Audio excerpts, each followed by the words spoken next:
हाँ जी दोस्तों, चलो आ गए क्या सब लोग? फटाफट बताओ, सारे लोगों ने ज्वाइन कर लिया क्या? कौन कौन आ रखा है चैट पे? फटाफट हाय हाय हाय हाय हाय हाय हाय मारो।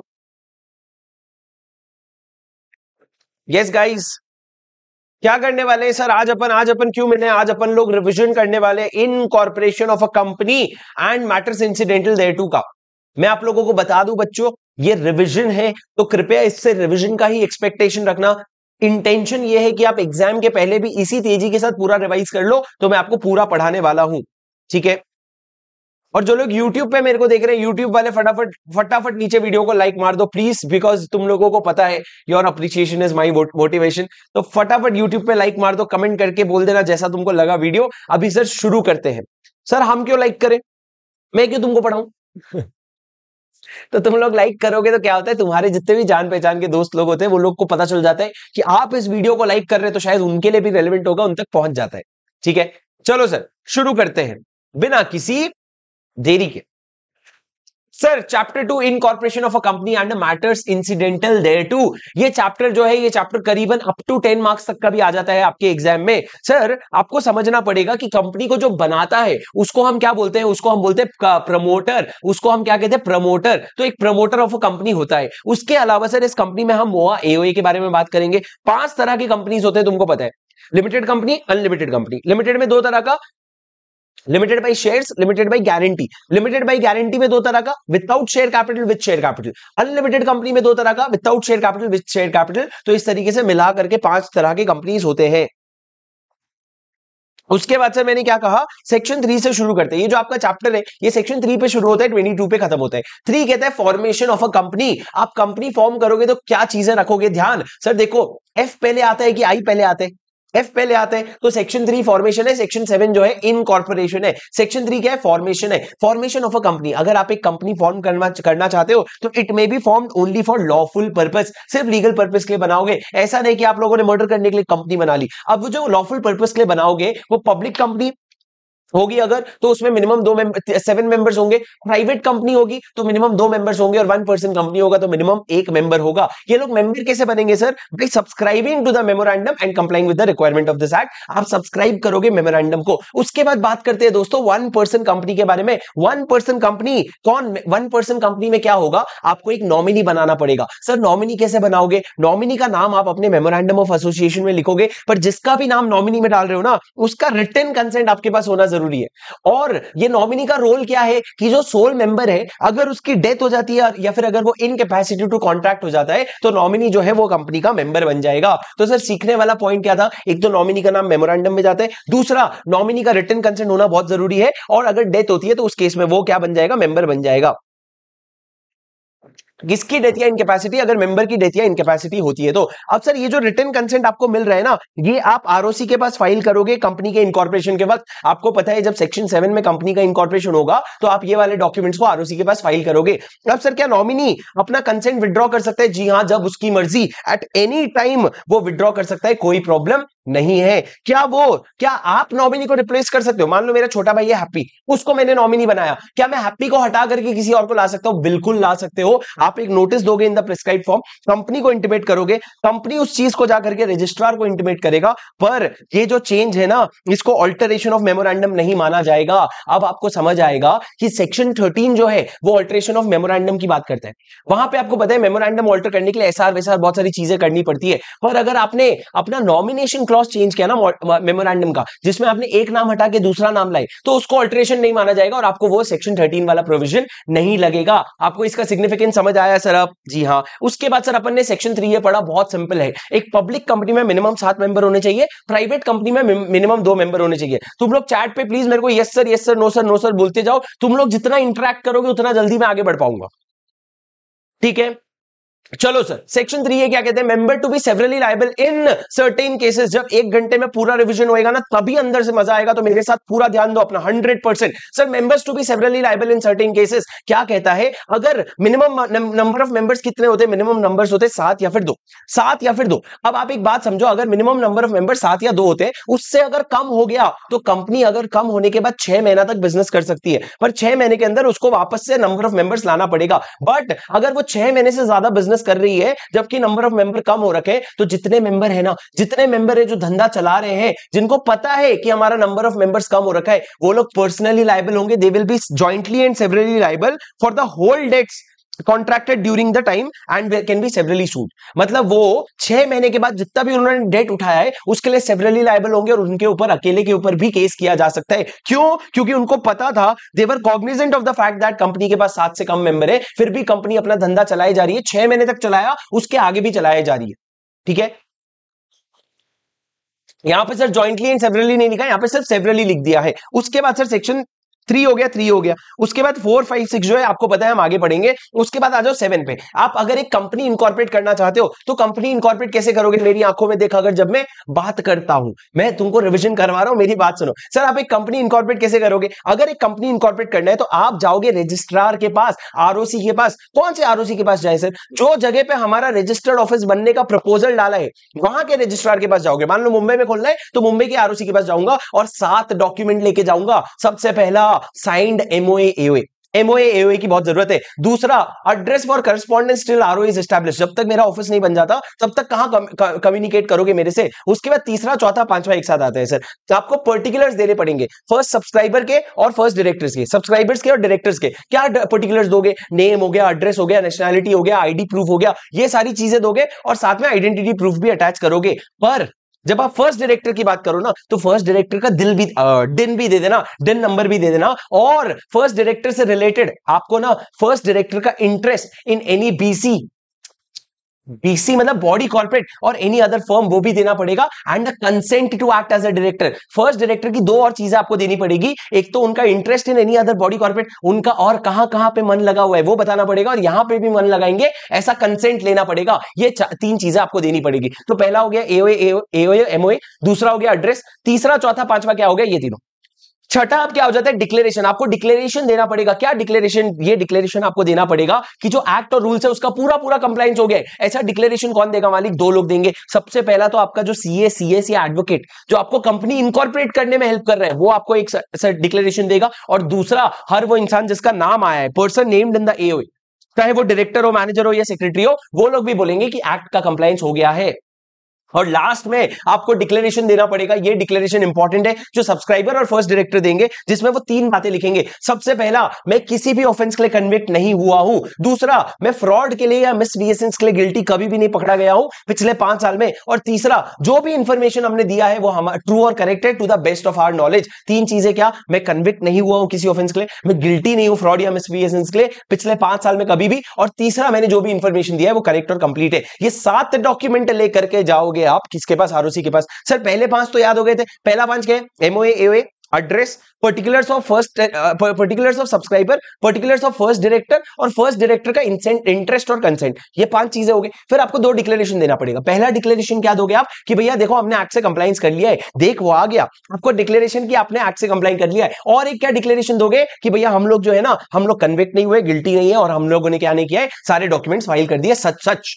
समझे मालिक? उसके बाद जब आप आरओसी के पास जाओगे, आरओसी बदले में आपको एक सर्टिफिकेट ऑफ इनकॉर्पोरेशन देगा और साथ में एक कॉर्पोरेट आइडेंटिफिकेशन नंबर देगा, सीओआई देगा और सीआईआई देगा। और सुनो, जो भी कॉपी आपने आरओसी के पास फाइल किया था ना अभी, उसको आपको प्रिजर्व करके रखना पड़ेगा अपने रजिस्टर्ड ऑफिस में जब तक कंपनी का डिसोल्यूशन नहीं हो जाता, जब तक कंपनी बंद नहीं हो जाती। उसके बाद मेरी बात सुनो सर, मेरी बात सुनो बड़े ध्यान से, मेरी बात सुनो सर। अगर आपने कंपनी को इनकॉर्पोरेट करते वक्त कुछ फॉल्स इंफॉर्मेशन दिया या कोई मटेरियल इंफॉर्मेशन को दबाने की कोशिश की, झूठ बोला या सच छुपाया, फॉल्स इंफॉर्मेशन दिया या मटेरियल इंफॉर्मेशन सप्रेस किया, तो आप लायबल हो जाओगे अंडर सेक्शन 447। पर क्यों? क्योंकि अभी तक कंपनी इनकॉर्पोरेट नहीं हुई है। पर अगर वो झूठ के बेसिस पे कंपनी इनकॉर्पोरेट हो जाती है ना, तो ध्यान रखना, जो प्रमोटर, फर्स्ट डायरेक्टर और जिन्होंने डिक्लेरेशन दिया वो लोग सारे 447 के लिए लायबल होंगे। मतलब जो इंडिविजुअल्स इन्वॉल्व थे उनको तो 447 में फ्रॉड के लिए पकड़ेंगे, साथ में जो ट्राइब्यूनल है ना, 447 का रिवीजन सर अपन 3rd चैप्टर के रिवीजन के साथ करेंगे। अब सर सुनो, जो ट्राइब्यूनल है ना वो ऑर्डर पास करेगा, जिसमें ऑर्डर में वो क्या बोलेगा? 5 चीजें। मिस्टर लोवा लोवा क्या बोलेगा सर? मिस्टर लो, MRLOW। एम क्या है बताओ? मैनेजमेंट, वो कंपनी का मैनेजमेंट छीन लेगा तुमसे। R, removal of the name of company. L, liability will be unlimited. O, others. W, winding up. तो मैंने बोल दिया ना सर, आप बोलो ना मिस्टर लोवा लोवा, उसमें ए नहीं है, मिस्टर लो। एम क्या हो गया सर? आपका मैनेजमेंट, मैनेजमेंट छीन लेगा आपका। ट्राइब्यूनल क्या बोलेगा? To pass order for regulation of the management of the company in public interest और in the interest of the company और मेंबर, क्योंकि पब्लिक के हित में इसलिए हम मैनेजमेंट करेंगे।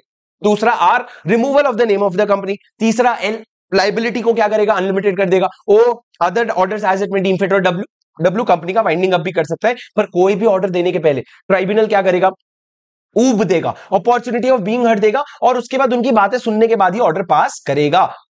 समझे सर? मैंने क्या बोला, इनकॉर्पोरेशन ऑफ अ कंपनी में अगर तुम झूठा इंफॉर्मेशन देते हो या सच्चा इंफॉर्मेशन छुपाते हो तो क्या होगा, तो बेटा दो चीजें होगी।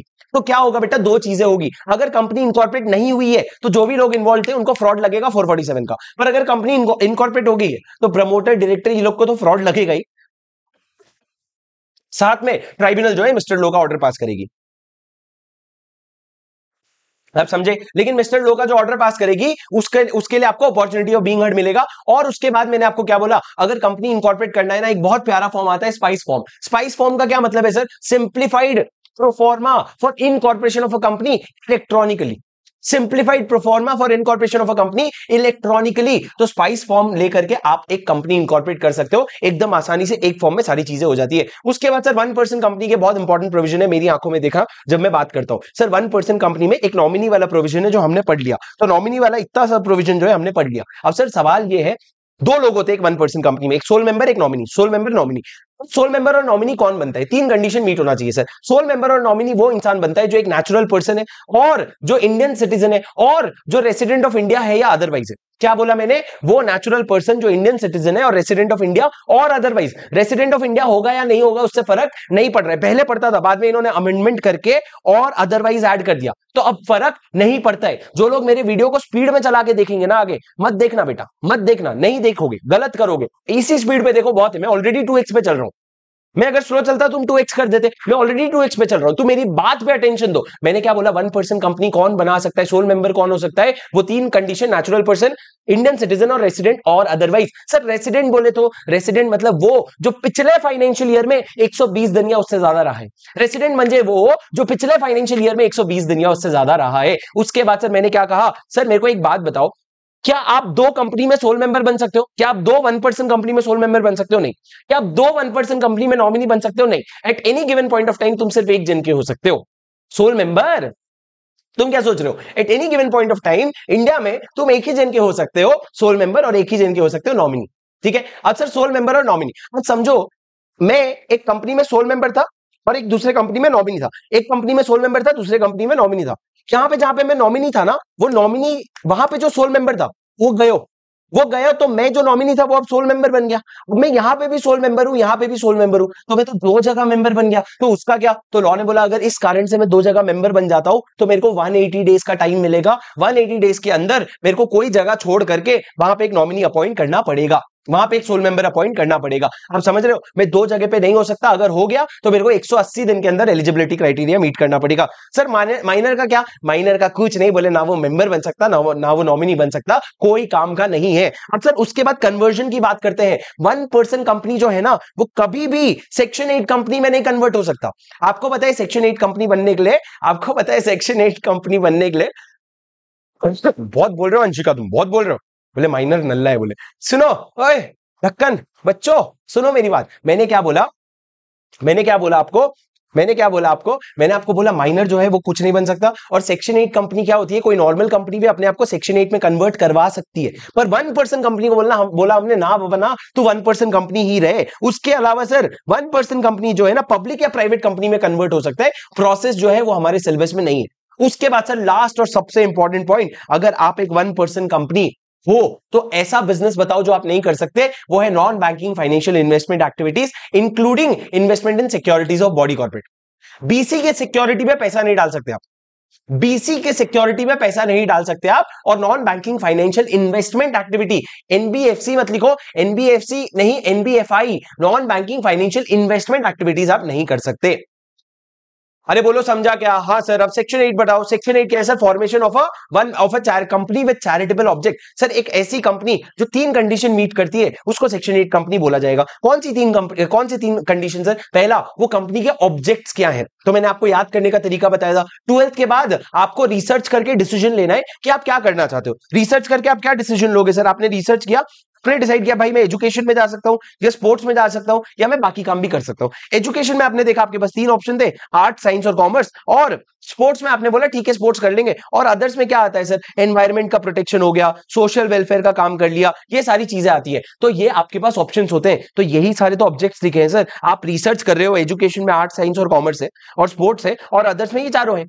तो ये सारे काम अगर आपके ऑब्जेक्ट्स में आता है तो आपको क्या मान लिया जाता है, आपको पहला तो ये आपका ऑब्जेक्ट है। दूसरा, आपके जो कंपनी का प्रॉफिट है ना वो आप इन ऑब्जेक्ट्स के लिए यूज करना चाहते हो। और तीसरा, आपकी कंपनी डिविडेंड नहीं देगी, the company prohibits the payment of the declared dividend. अगर ये 3 कंडीशन मीट होती है, पहला सर ओपीडी है, ऑब्जेक्ट, प्रॉफिट्स और डिविडेंड। ऑब्जेक्ट्स, प्रॉफिट और डिविडेंड। ऑब्जेक्ट्स आपके ये है, प्रॉफिट्स आप ऑब्जेक्ट के लिए यूज करोगे और डिविडेंड आप प्रोहिबिट करोगे। ओपीडी अगर मीट करता है तो एक सेक्शन 8 कंपनी जो है वो बनती है। कैसे? अब कंपनी जाएगी सेंट्रल गवर्नमेंट के पास, बोलेगा हो ये सेंट्रल गवर्नमेंट सुनना, ये ऑब्जेक्ट है हमारा, तो सेंट्रल गवर्नमेंट में आपको सेक्शन 8 कंपनी का लाइसेंस देगा। क्या देगा? सेक्शन 8 कंपनी का लाइसेंस देगा। सर जब भी आप सेक्शन 8 कंपनी बनते हो ना, आप एक लिमिटेड लाइबिलिटी वाली कंपनी बनते हो। एक तो चैरिटी का काम कर रहे हो, ऊपर से अनलिमिटेड लाइबिलिटी नहीं हो सकता। चैरिटी का काम कर रहे हो तो तुमको लिमिटेड कंपनी ही बनाएंगे, उसमें सर आपको प्राइवेट लिमिटेड या लिमिटेड वर्ड ऐड करने की जरूरत नहीं है।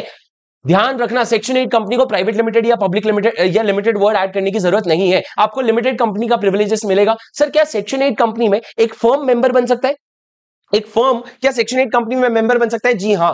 पर सर एक फर्म क्या नॉर्मल कंपनी में मेंबर बन सकता है? नहीं, पर वो सेक्शन 8 कंपनी में बन सकता है। क्यों? कह दिया सो कह दिया, कह दिया सो कह दिया। ठीक है, एक सेकंड रुक जाओ, कोई एक सेकंड रुक जाओ बस। हाँ जी सॉरी सर, सुनो मेरी बात, मैंने क्या बोला आपको, मैंने आपको ये बोला कि आपका एडिशनल आपको क्या करना पड़ेगा, एडिशनल पॉइंट्स क्या है आपके, ध्यान से सुनो। सेक्शन 8 कंपनी है, अब आपने एक सेक्शन 8 कंपनी बन गए ना, तो आप अपने मेमोरेंडम का या आर्टिकल्स का ऑल्टरेशन करोगे ना, तो आपको सीजी का अप्रूवल लगेगा। सीजी के अप्रूवल के बिना आप अपना ऑल्टरेशन नहीं कर सकते। सीजी के अप्रूवल के बिना आप ऑल्टरेशन नहीं कर सकते, ध्यान रखना, अगर एमओए का और एओए का। क्यों? क्योंकि इसी के ऑब्जेक्ट क्लॉज के बेसिस पे तो आपको अप्रूवल दिया। और दूसरा, आप अगर अपने आप को कन्वर्ट करवाना चाहते हो किसी और टाइप की कंपनी में, तो आपको एसआर पास करना पड़ेगा जनरल मीटिंग में। आप एसआर पास करके कन्वर्ट करवा सकते हो। यहां तक तो ठीक था सर, आगे की बात सुनो। आपका रिवोकेशन ऑफ लाइसेंस का कहानी शुरू होता है, मेरी आंखों में देखो, मेरे तरफ, बुक छोड़ दो ऐसी तैसी बुक की, मेरे तरफ देखो। सर रिवोकेशन ऑफ लाइसेंस कब होता है? लाइसेंस तुमको हमने भरोसा करके दिया था, पर अगर एक सेक्शन 8 कंपनी इस एक्ट का कॉन्ट्रावेंशन करती है, या जो लाइसेंस के जो टर्म्स है ना उसका कॉन्ट्रावेंशन करते हो, या फिर आप अपने बिजनेस को फ्रॉडलेंटली चला रहे हो, आप अपने अफेयर्स को फ्रॉडलेंटली चला रहे हो, तो लॉ ने क्या बोला? सेंट्रल गवर्नमेंट तुम्हारे लाइसेंस को रिवोक कर देगा। सेंट्रल गवर्नमेंट तुम्हारे लाइसेंस को रिवोक कर देगा और तुमको पब्लिक कंपनी या प्राइवेट कंपनी में कन्वर्ट करने बोल देगा। जैसे ही आप कन्वर्ट होते हो, आपको आपके नाम के आगे प्राइवेट लिमिटेड या लिमिटेड वर्ड ऐड करना पड़ेगा। और नाम ऐड करके आप आरओसी को इंटीमेट कर दोगे कि भैया हमारे लग गए। ठीक है, अक्सर रिवोक होने के बाद उसके आगे जाएगा सेंट्रल गवर्नमेंट। अगर उसको लगता है पब्लिक इंटरेस्ट में ये जो कंपनी है ना, उसको या तो हम वाइंड अप कर देते हैं या अमेलगमेट कर देते हैं। अमेलगमेट मतलब क्या? किसी और सेक्शन 8 कंपनी जिसका सिमिलर ऑब्जेक्ट्स है उसके साथ मिला के अलग कर दो। या फिर आप अगर वाइंड अप करना चाहो तो वाइंड अप भी कर सकते हो। पर सर वाइंड अप मतलब क्या? सारे असेट्स बेचे और लाइबिलिटी पे की। अब सर असेट्स बेचने के बाद मान लो अगर कोई सरप्लस असेट बच गया तो उसका क्या? जो सरप्लस असेट बच गया उसका आप 2 चीज कर सकते हो, या तो जो असेट है उसको वैसा का वैसा किसी और सेक्शन 8 कंपनी को दे दो जिसके सिमिलर ऑब्जेक्टिव्स है, या फिर आप वो असेट को सेल करो, जो कैश आएगा उसको इनसॉल्वेंसी एंड बैंक्रप्सी फंड में जमा कर दो। किधर? इनसॉल्वेंसी एंड बैंक्रप्सी फंड में जमा कर दो, और इससे आपका वाइंडिंग अप का प्रोसेस खत्म हो जाएगा। समझे क्या? तो पहला सर, आप अगर सेक्शन का कॉन्ट्रावेंशन करते हो, लाइसेंस का कॉन्ट्रावेंशन करते हो, या फ्रॉडलेंटली अफेयर कंडक्ट करते हो पब्लिक इंटरेस्ट, जो पब्लिक इंटरेस्ट के अगेंस्ट है, कंपनी आपको ऊब देने के बाद, ऊब क्या होता है? Reasonable opportunity of being heard देने के बाद कंपनी आपका लाइसेंस रिवोक कर देगी। कंपनी को बोलेगी कंपनी कन्वर्ट करा अपना स्टेटस, और नाम ऐड करने के बाद तुम रजिस्ट्रार को इन्फॉर्म करोगे। सर जहां आपका लाइसेंस रिवोक होता है और सीजी को लगता है कि भैया पब्लिक इंटरेस्ट में हमको ये दोनों चीजें करनी चाहिए, क्या? वाइंडिंग अप या फिर अमेलगमेशन, तो आप वो करोगे। उसके बाद सर वाइंडिंग अप और डिसोल्यूशन के बाद अगर कोई सरप्लस एसेट बचता है तो या तो उसको ट्रांसफर कर दो किसी और को, या उसको सेल करके इंसॉल्वेंसी एंड बैंक्रप्सी फंड में पैसा डाल दो। और सर पनिशमेंट, अगर आपने कॉन्ट्रावेंशन किया इस वाले सेक्शन का तो क्या पनिशमेंट लगेगा? कंपनी को लगेगा 10 लाख रुपए से 1 करोड़ तक का फाइन, और ऑफिसर इन डिफॉल्ट को लगेगा 25,000 से 25 लाख तक का फाइन, जिसमें सेक्शन 447 का भी फ्रॉड का तुमको पेनल्टी लगेगा। 10 लाख से 1 करोड़, यहाँ पे 25,000 से 25 लाख, और यहाँ पे सेक्शन 447 भी आ जाता है अगर आपने सेक्शन 8 का कॉन्ट्रावेंशन किया है। ठीक है, ये तीनों पॉइंट आपको पता है, कुछ नई बात इसमें नहीं है। चलो सर, उसके बाद सेक्शन 9 इफेक्ट ऑफ रजिस्ट्रेशन, अंदर नहीं जाऊंगा, आपको ऑलरेडी पता है, बच्चों वाला प्रोविजन है। सेक्शन 8 इफेक्ट ऑफ रजिस्ट्रेशन क्या होता है कि सर जब आप रजिस्टर हो जाते हो, जब आपका रजिस्ट्रेशन हो जाता है तो कंपनी अलग हो जाती है, मेंबर अलग हो जाते हैं, दो सेपरेट लीगल आइडेंटिटी हो जाता है, दोनों अलग अलग होते हैं, एक दूसरे के ऊपर कोई इनका लेना देना नहीं होता है। ठीक है, बस और कुछ नहीं है सर, इसमें और कुछ भी नहीं है सेक्शन 9 में। उसके बाद मैं सोच रहा था सेक्शन 10 भी आपको पढ़ा देता, पर चलो मेमोरेंडम वगैरह खत्म कर लेते हैं। तो सेक्शन 9 हो गया, अब वापस 4 पे आ जाओ। 4 है मेमोरेंडम ऑफ एसोसिएशन, 5 है आर्टिकल ऑफ एसोसिएशन, और 6 ये है कि मेमोरेंडम और एसोसिएशन जो है एक्ट का ओवरराइडिंग इफेक्ट होता है इन दोनों पे। 4th क्या है सर? Memorandum of association. आप मेरे से आगे चलोगे, मोआ जो होता है वो आपका बेस डॉक्यूमेंट होता है, उसको हम पब्लिक डॉक्यूमेंट भी कहते हैं। पब्लिक डॉक्यूमेंट कहां पे लिखा हुआ है सर? सेक्शन 399 में लिखा हुआ है कि मेमोरेंडम पब्लिक डॉक्यूमेंट होता है, और हर इंसान जो कंपनी के साथ डील कर रहा है ना, ये क्या हरकतें कर रहा हूं मैं, क्या कर रहे हैं शुभम? अभी तो बहुत दूर है वैलेंटाइंस डे। सुनो सर, मैंने क्या बोला? सर अगर ये इंसान अगर कंपनी के साथ क्या कर रहा है, अगर कोई डीलिंग कर रहा है, डीलिंग सही में डीलिंग कर रहा है, तो उसको उन डॉक्यूमेंट का पब्लिक नॉलेज होना बहुत जरूरी है। It is presumed to have knowledge of the memorandum, because sir memorandum एक पब्लिक डॉक्यूमेंट है और बहुत फ्रीली अवेलेबल होता है। सर मेमोरेंडम में आपकी कंपनी का ऑब्जेक्ट्स लिखा रहता है, अगर आप ऑब्जेक्ट्स के बाहर जाके काम कर रहे हो तो उसको ultra vires to the act मानते हैं। अब सर ऑब्जेक्ट क्लॉज में आपके मेमोरेंडम में 6 क्लॉज आते हैं, एक बार आंखें बंद करके देखो कौन सा चेहरा आ रहा है आपके, आंखें बंद करो, 6 क्लॉज देखो, अपने एक कोरा कागज है उसमें लिख लो। पहला क्या है सर? ऑब्जेक्ट क्लॉज में आप सबसे पहले नेम क्लॉज डालते हो, कंपनी का नाम क्या है। दूसरा आप state of registered office clause डालते हो, स्टेट ऑफ रजिस्टर्ड ऑफिस मतलब कहां पे आपका रजिस्टर्ड ऑफिस है उसका स्टेट डालो। तीसरा आप ऑब्जेक्ट क्लॉज डालते हो and matters incidental there to,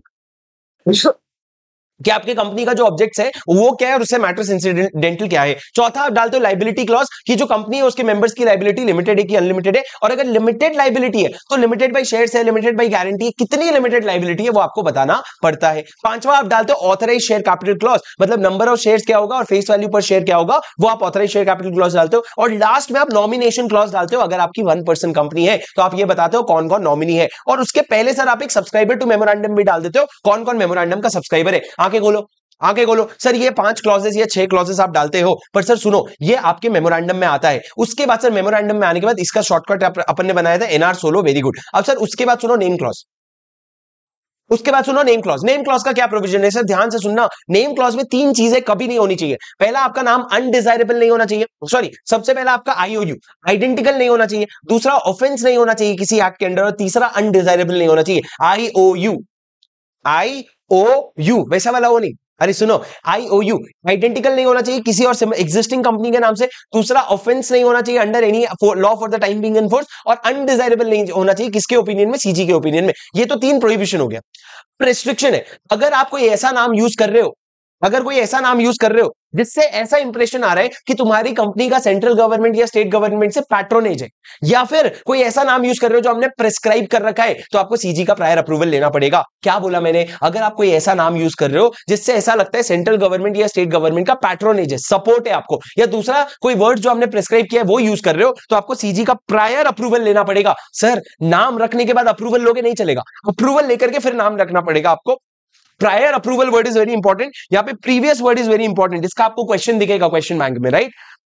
अब सर रूल नंबर 8 बी में इन्होंने नाम दिए हैं, कौन कौन से नाम दिए हैं? ये सारे नाम sir, board, union, nation, central, federal, bureau, national, republic, president, minister, governor, राष्ट्रपति, PM, CM, authority, municipal, panchayat, commission, undertaking, forest corporation, development scheme, court और जुडिशरी, स्टेट और स्टैट्यूटरी।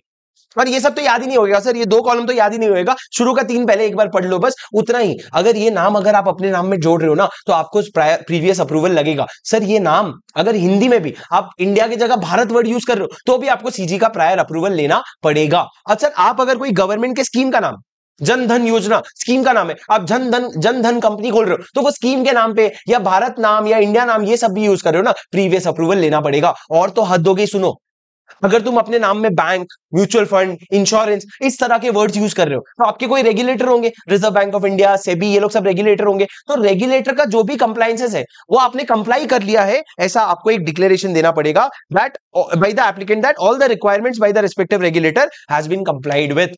मतलब मान लो अगर मैं बैंक वर्ड यूज करना चाहता हूं, तो मैं जब अप्लाई कर रहा हूं ना, तो मेरे को बोलना पड़ेगा कि बैंक को कौन गवर्न करता है? आरबीआई। आरबीआई के जो भी कंडीशंस है वो सारे मैंने मीट कर लिए हैं, तुम मेरे को चुपचाप दे दो ना रजिस्ट्रेशन। ठीक है, समझे क्या मालिक? बोलो हाँ कि नहीं, अरे बोलो यस और नो।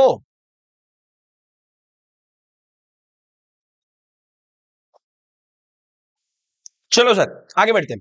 अब सर उसके बाद मैंने आपको बताया था अगर आप एक गवर्नमेंट कंपनी हो तो भी आपको नाम के आगे सफिक्स लगाने की जरूरत नहीं है। अगर आप एक सेक्शन 8 कंपनी हो तो भी सफिक्स लगाने की जरूरत नहीं है। और अगर आप ओपीसी होते हो तो याद रखना ओपीसी हमेशा एक प्राइवेट कंपनी होती है। तो प्राइवेट कंपनी अगर आप हो तो आपको ब्रैकेट में ओपीसी वर्ड यूज करना पड़ेगा। आपको क्या करना पड़ेगा, ब्रैकेट में ओपीसी और आगे प्राइवेट लिमिटेड लिखना पड़ेगा। समझे?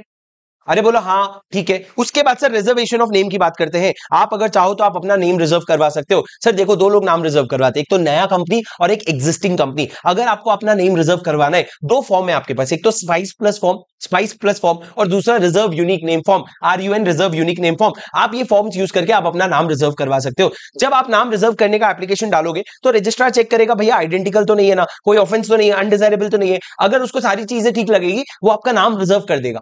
कितने दिन के लिए नाम रिजर्व करेगा सर? अगर आप एक न्यू कंपनी हो तो 20 दिन के लिए, और अगर एग्जिस्टिंग कंपनी हो तो 60 डेज के लिए। किसको ज्यादा टाइम मिल रहा है? किसको ज्यादा टाइम मिल रहा है? एग्जिस्टिंग कंपनी को ज्यादा टाइम मिल रहा है। क्यों? क्योंकि हमको एग्जिस्टिंग कंपनी पे ज्यादा भरोसा है, भैया नई कंपनी का क्या है। पर सर अगर आपने अपना नाम रिजर्व करवा दिया और बाद में पता चला कि जो आपने डॉक्यूमेंट्स फर्निश किया था वो झूठ है या इनकरेक्ट है तो क्या होगा सर? तो फिर सुनो, अगर कंपनी अभी तक इनकॉर्पोरेट नहीं हुई है तो अच्छा है हाश, आप क्या करोगे, रिजर्वेशन कैंसिल कर दोगे, कैंसिल कैंसिल कैंसिल, और आप 1 लाख रुपए का पेनल्टी लगा दोगे।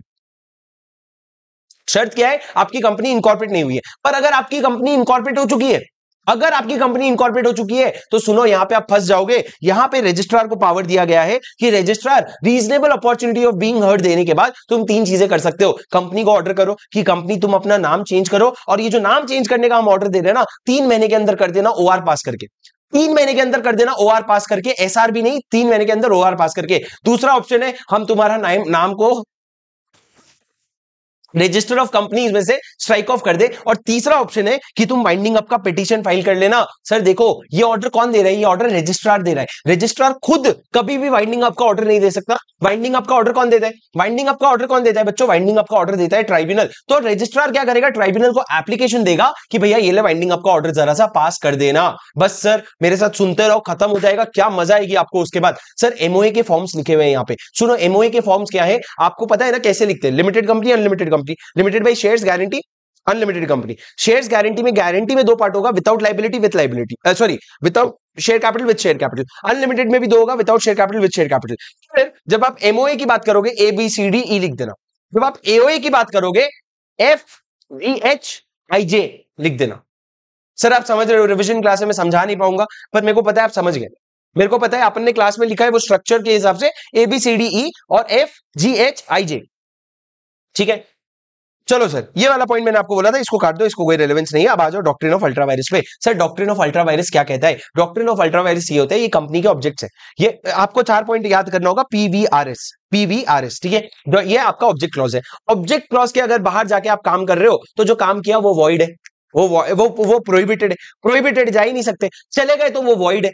वॉइड अगर काम कर लिया तो अगर सारे मेंबर्स भी अप्रूव कर दे भी वो रैटिफाई नहीं कर सकते, और ना ही कंपनी ना ही बाहर वाला पार्टी एक दूसरे को सू कर सकता है। सर अगर आप आउटसाइड ऑब्जेक्ट क्लॉज जाके काम करते हो तो doctrine of ultra vires applicable हो जाता है, और आप लोग क्या नहीं कर सकते, आप लोग अब PVRS हो जाता है। P प्रोहिबिटेड है, एक तो मत करना, V कर लिया तो वॉइड है, R रैटिफाई नहीं कर सकता, कोई मेंबर के एसेंट देने से कोई फर्क नहीं पड़ता, और S एक दूसरे को सू नहीं कर सकते। सर 2 केस लॉ था, जो ये 4 मैंने चीजें आपको बताई ना, ये कैसे डिसाइड हुआ था? ये केस लॉ से डिसाइड हुआ था। ये लॉ में नहीं लिखा है, केस लॉ से आया। तो सर लॉ में क्या नहीं लिखा हुआ है? तो 2 केस लॉ क्या है? राजेंद्र नाथ दत्ता वर्सेस शैलेंद्र नाथ मुखर्जी, और दूसरा क्या है? Ashbury railway carriage versus iron versus Riche. Sir Rajendra Nath Datta versus Shailendra Nath Mukherjee में क्या डिसाइड हुआ था? यहां पे ये डिसाइड हुआ था, मेरी बात ये सुनना, कि अगर आप अल्ट्रा वायरस एक्ट नहीं कर रहे हो, अगर आप इंट्रा वायरस एक्ट कर रहे हो, मतलब वो जो कंपनी के पावर के अंदर है पर वो रेस्पेक्टिव डायरेक्टर के पावर में नहीं था, तो लॉ बोल रहा है इसको रैटिफाई कर सकते हो। कंपनी कर सकती थी पर जिस डायरेक्टर ने किया वो नहीं कर सकता था, तो आप शेयर होल्डर से रैटिफाई करवा सकते हो, कोई प्रॉब्लम नहीं है, क्योंकि intra vires to the act है। सर हाउस ऑफ लॉर्ड्स वाले केस में Ashbury railway carriage versus Riche के केस में क्या हुआ था आपको याद है? एशबरी रेलवे कैरेज ने रिची को थोड़ा सा फाइनेंस दे दिया था, जबकि उनके MOA में कहीं भी फाइनेंस देने का पावर नहीं था। तो बहुत लड़ाई हुई उनके बीच में, और लास्ट में हाउस ऑफ द लॉर्ड्स ने ये बोला कि जब एशबरी रेलवे कैरेज कंपनी है उसने जब रिची को फाइनेंस दिया ना, उसने अल्ट्रा वायरस एक्ट किया।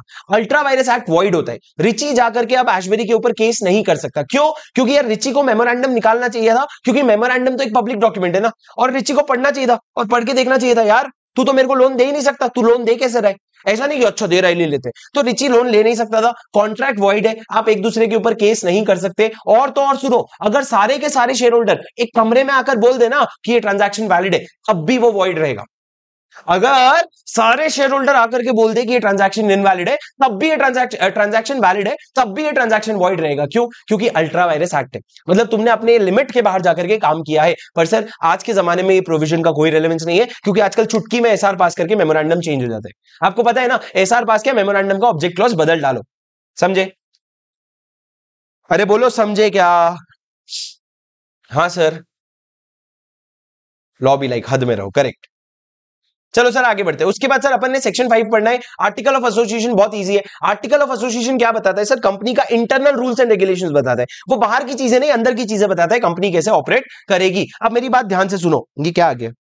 ये क्या आ गया? हाँ सर, आर्टिकल्स आपको इंटरनल रूल्स एंड रेगुलेशंस बताता है। अब अगर आप आर्टिकल्स में एक एंट्रेंचमेंट प्रोविजन डाल सकते हो, एंट्रेंचमेंट प्रोविजन जब भी याद आए तो याद करना एक ताला। ये ताला क्या बोलता है? आपको जनरली एओए अमेंड करना है ना, ऑल्टर करना है ना, तो आपको एसआर लगता है। पर कभी कभी आप एक एंट्रेंचमेंट प्रोविजन डाल सकते हो कि ये प्रोविजन एओए का अमेंड करने के लिए आपको more restrictive process than SR लगेगा। वर्ड बोलो सर, क्या बोला मैंने? More restrictive than those applicable in case of SR. वो आपको कंडीशंस लगेंगे, मतलब शायद 80% अप्रूवल, 90% अप्रूवल, इस तरह का आप कंडीशन डाल सकते हो। सर ये एंट्रेंचमेंट प्रोविजन डालोगे कभी? दो समय पे डाल सकते हो, या तो कंपनी के फॉर्मेशन के वक्त, या बाद में अमेंडमेंट करके भी डाल सकते हो। अगर आप अमेंडमेंट करके डाल रहे हो तो आपको ध्यान रखना, पब्लिक कंपनी के केस में एसआर लगेगा, और प्राइवेट कंपनी के केस में सारे मेंबर्स का कंसेंट लगेगा। सारे मेंबर्स का कंसेंट लगेगा, तब भी आप क्या कर सकते हो? अमेंडमेंट करके एंट्रेंचमेंट प्रोविजन डाल सकते हो। पर पब्लिक कंपनी के केस में क्या लगेगा? आपको एसआर लगेगा। और जब आपने एओए में एंट्रेंचमेंट प्रोविजन डाल दिया, तो एक बार आंटी को भी बता देना, आरओसी को, कि ओ मैडम डाल दिया हमने। आप नोटिस दे देना आरओसी को कि भैया हमने एंट्रेंचमेंट का प्रोविजन डाल दिया है। तो सर एंट्रेंचमेंट का प्रोविजन से रिलेटेड क्वेश्चन एग्जाम में आएगा। जब आएगा तो आपने 3 पॉइंट लिख करके आना है। सबसे पहला, एंट्रेंचमेंट प्रोविजन मतलब क्या? What is the effect of entrenchment provision? That to alter a particular provision, more condition more restrictive than SR would be required. दूसरा, कब डालोगे? अरे प्रोविजन कब डालोगे एंट्रेंचमेंट प्रोविजन आप एओए में? दूसरा, आप कब डालोगे? या तो फॉर्मेशन के समय, या ऑल्टरेशन के समय, या फिर अमेंडमेंट करके। अमेंडमेंट अगर कर रहे हो तो पब्लिक कंपनी में 75% और प्राइवेट कंपनी में ऑल मेंबर्स का अप्रूवल आपको लगेगा। उसके बाद सर आप एक नोटिस दे देना आरओसी को। उसके बाद सर एओए का फॉर्मेट क्या होता है? एओए का फॉर्मेट एफजीएचआईजे। आपको पता है लिखा एफजीएचआईजे है, पर है एफएचजीआईजेआई। जो बच्चे आप लोगों को जिन्होंने नहीं पढ़ा है, वो जो नहीं समझ रहे उनको छोड़ दो, कोई बात नहीं। आपको जो समझाया गया आप उसी से समझ लो, कोई प्रॉब्लम नहीं है।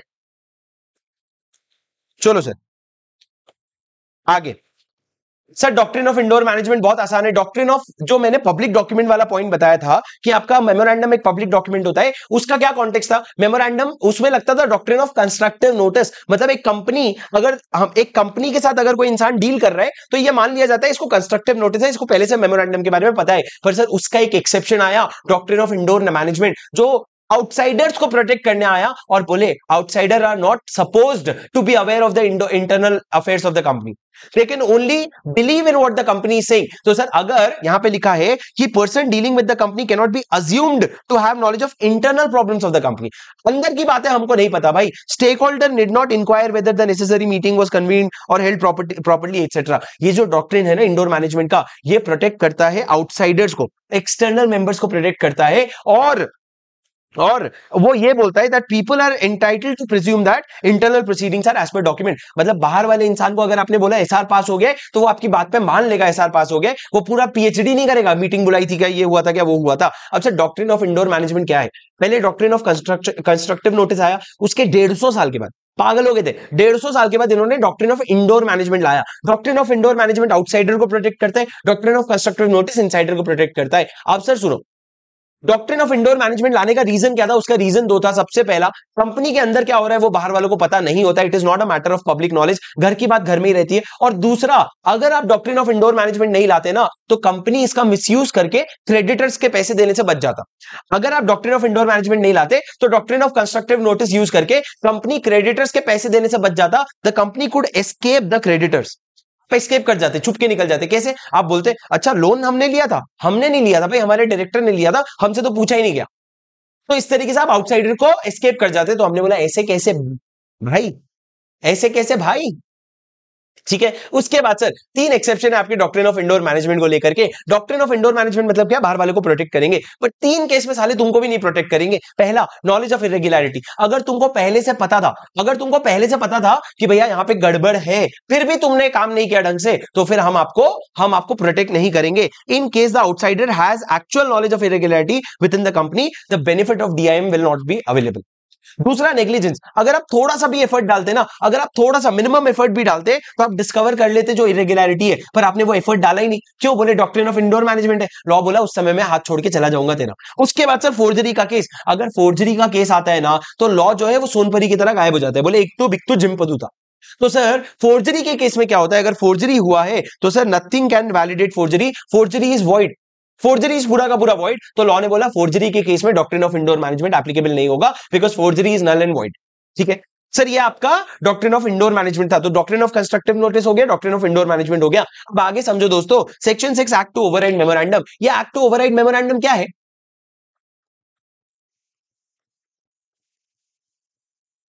एक्ट टू ओवरराइड मेमोरेंडम मतलब क्या है सर? एक्ट और मेमोरेंडम या आर्टिकल में या अग्रीमेंट में या रेजोल्यूशन में एक तरफ कौन कौन है? Memorandum, article, agreement, resolution. एक तरफ है एक्ट। दोनों में से किसका पलड़ा भारी है?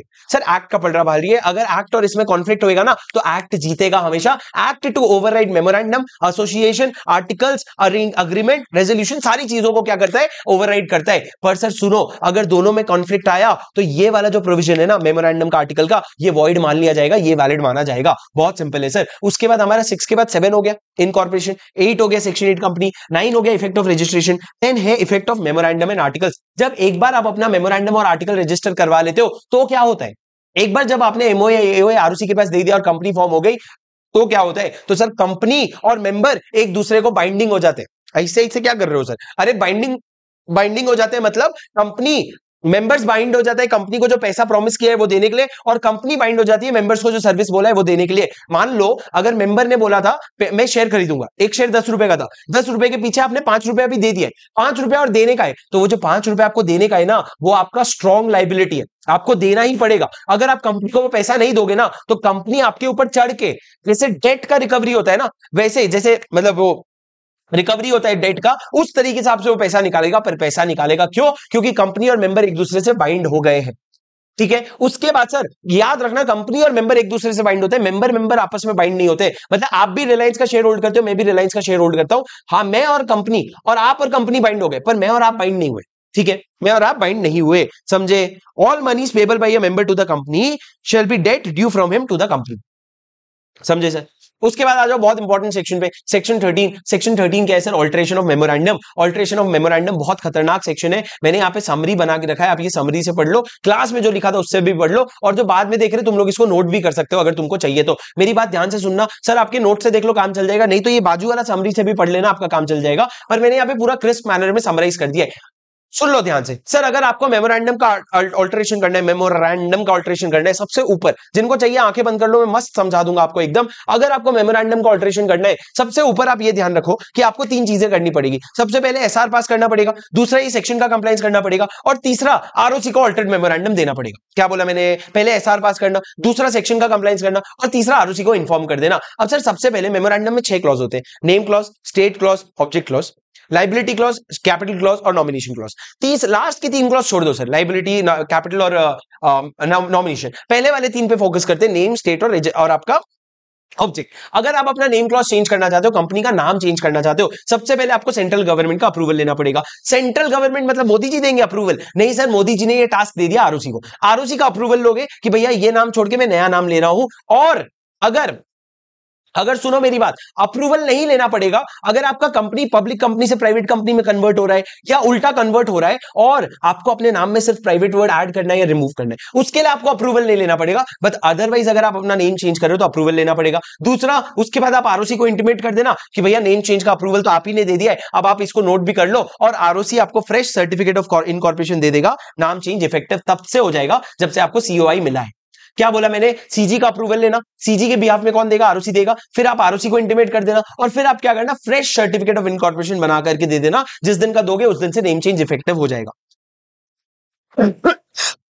अरे बोलो प्लीज, समझे क्या? हाँ सर। उसके बाद मेरी बात समझो, स्टेट चेंज। अगर मैं कर्नाटका से महाराष्ट्र आ रहा हूं, अगर मैं कर्नाटका से महाराष्ट्र आ रहा हूं जैसा रिलायंस ने किया था, तो सबसे पहले मेरे को सेंट्रल गवर्नमेंट का अप्रूवल लेना पड़ेगा। कौन देगा सर सीजी के बिहाफ में अप्रूवल? इस बार आरओसी नहीं आएगा बेटा, इस बार रीजनल डायरेक्टर आएगा। रीजनल डायरेक्टर आपको अप्रूवल देगा। कितने दिन के अंदर? जिस दिन एप्लीकेशन दिया उसके 60 डेज के अंदर अप्रूवल मिलेगा। सर अप्रूवल में वो 3 चीजें चेक करेगा पहले, कि क्या तुम्हारे पास अपने क्रेडिटर का या डिबेंचर होल्डर का कंसेंट है। अगर कंसेंट नहीं है, क्या तुमने एडिक्वेट सिक्योरिटी प्रोवाइड कर रखी है उनको, या तीसरा, क्या तुमने एडिक्वेट प्रोविजन बना रखा है ताकि उनका सारा पेमेंट हो जाए। ये तीनों में से कोई भी कंडीशन मीट होना चाहिए, तभी जाके हम 60 डेज के अंदर आपको अप्रूवल देंगे। तो सर हमने आरडी को अप्लाई किया, आरडी ने 60 दिन के अंदर अप्रूवल दे दिया, ये 3 चीजें चेक करके। जब एक बार अप्रूवल मिल गया ना, उसके बाद मैं इंटीमेट करूंगा आरओसी को, दोनों आरओसी को, कि अप्रूवल आ गया, अप्रूवल आ गया। और इंटीमेट करने के बाद जो मेरा फाइनल आरओसी है, फाइनल आरओसी मतलब जहां पे मैं जा रहा हूं, मैं महाराष्ट्र आ रहा हूं, तो महाराष्ट्र का जो आरओसी है ना, वो मेरे को एक नया सर्टिफिकेट ऑफ इनकॉर्पोरेशन देगा, और उसके बाद मेरा स्टेट चेंज इफेक्टिव हो जाएगा। सर देखो, एक कर्नाटका में आरओसी था, एक महाराष्ट्र में आरओसी है। मैं दोनों आरओसी को बताऊंगा कि मैं स्टेट चेंज कर रहा हूं, पर मेरे को सीओआई कौन देगा? मेरा डेस्टिनेशन वाला आरओसी। कौन सा? महाराष्ट्र वाला आरओसी। क्या तुम समझे? अरे मालिक बोलो हाँ, न्यू वाला, करेक्ट। समझे सर? बोलो हाँ, बोलो बोलो सब हाँ, बोलो सब हाँ, बोलो कसम है तुमको हाँ, बोलो जल्दी, कसम है तुमको हाँ, बोलो। Thank you. चलो सर आगे बढ़ते हैं, ऑब्जेक्ट क्लॉज की बात करते हैं। ऑब्जेक्ट क्लॉज की बात करते हैं, मेरी बात सुनो। ऑब्जेक्ट क्लॉज, ऑब्जेक्ट क्लॉज की बात करते हैं सर। ऑब्जेक्ट क्लॉज में मैं आपको बताया था 2 चीजें होती है, एक तो ऑर्डिनरी, एक extra ordinary. Ordinary object clause क्या था? अगर मेरे को मेरी कंपनी का ऑब्जेक्ट क्लॉज चेंज करना है, एसआर पास करो, चेंज करो, आरओसी को बता दो। क्या बोला मैंने? एसआर पास करो, चेंज करो, आरओसी को बता दो। 30 दिन के अंदर आरओसी को बता देना, कोई बड़ी बात नहीं है। मतलब कुल मिला के बोल रहा है एसआर पास कर लेना, ठीक है। पर सर एक एक्स्ट्रा ऑर्डिनरी क्लॉज भी था, कि अगर मैंने पब्लिक से पैसा रेज किया है, उसमें से कुछ पैसा अनयूटिलाइज है, और अब ये अनयूटिलाइज पैसों का मैं ऑब्जेक्ट चेंज करना चाहता हूं, तो लॉ ने बोला फिर देख बेटा, तेरे को सबसे पहले एसआर पास करना पड़ेगा। एसआर पास करने के लिए जो भी एसआर का डिटेल्स है, वो तेरे को न्यूज़पेपर में छापना पड़ेगा और वेबसाइट में छापना पड़ेगा। सर कितने न्यूज़पेपर में छापू? 2, इंग्लिश और वर्नाकुलर। वर्नाकुलर मतलब क्या? जहां मेरा रजिस्टर्ड ऑफिस है, वहां का जो लोकल लैंग्वेज वाला न्यूज़पेपर है, वो वर्नाकुलर न्यूज़पेपर होता है। उसके बाद तीसरा, जो डिसेंटिंग शेयर होल्डर है, जो नाराज शेयर होल्डर है, उन लोगों को एग्जिट ऑफर दिया जाएगा। एग्जिट ऑफर कौन देगा सर? या तो कंपनी का प्रमोटर या share holder in control. Promoter कौन सर? जैसे रिलायंस के प्रमोटर में मुकेश अंबानी आता है, पर शेयर होल्डर इन कंट्रोल में शायद नीता अंबानी भी आ जाती है, तो वो एग्जिट ऑफर देंगे सेबी रेगुलेशन के हिसाब से। और जब एक बार आपका ऑब्जेक्ट क्लॉज चेंज हो जाएगा, आप आरओसी को 30 डेज के अंदर इंटीमेट कर दोगे। सर डिसेंडिंग शेयर होल्डर मतलब आपके नाराज फूफा जो होते हैं, वो नाराज फूफा को आप एग्जिट ऑफर दोगे और बोलोगे चलते बनो भैया। समझे क्या?